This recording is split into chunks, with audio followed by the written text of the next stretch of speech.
সুন্দরীগণ, তোমরা যদি তোমাদের মনের কথা আমাকে না বলো আমি কি করে জানবো? বলো, তোমাদের কি কোনো বিপদ হয়েছে, না কোনো শত্রু আক্রমণ করেছে, না কারো ঘরে আগুন লেগেছে? বলো, চুপ করে আছো কেন? এই ঘোর অন্ধকার, এই অন্ধকার স্বামীর শয্যা ত্যাগ করে এসেছো, কারণটা কি? কথা বলছে না। গোবিন্দের কথা শুনে পায়ের বৃদ্ধাঙ্গুল দিয়ে মাটি খনন করছে। গোবিন্দ আবার বলছে, যাও যাও তোমরা ঘরে ফিরে যাও, ভজনে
চোরের মুখে যদি বড় বড় ধর্মের কথা বলো, সে কথা কি সমাজে কেউ মেনে নেবে গো মা?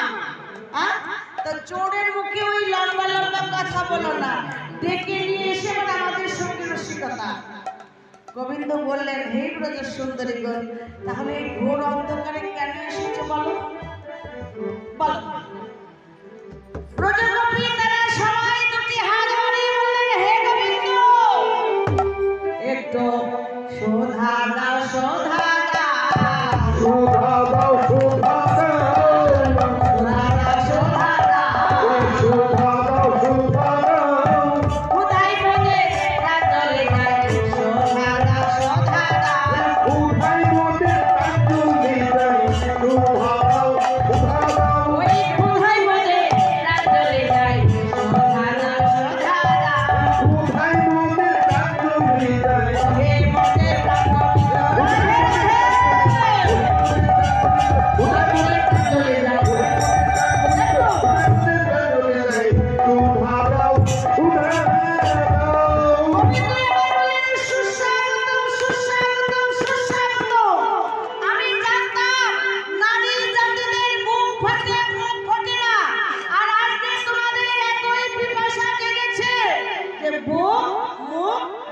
ফুটেছে।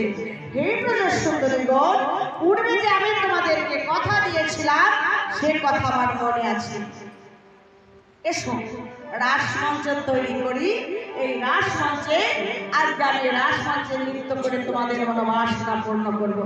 এই যে রাসমঞ্চ তৈরি হলো, কার জন্য মনে জন জননের মা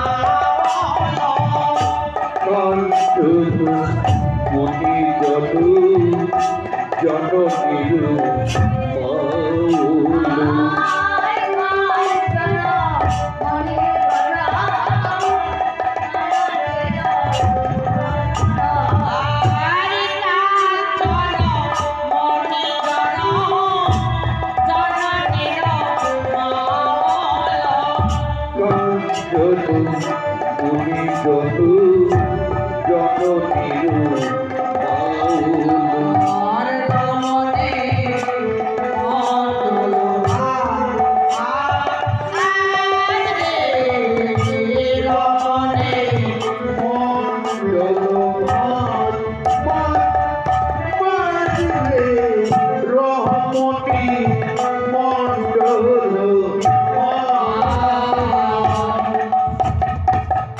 রাসমঞ্চ তৈরি করি।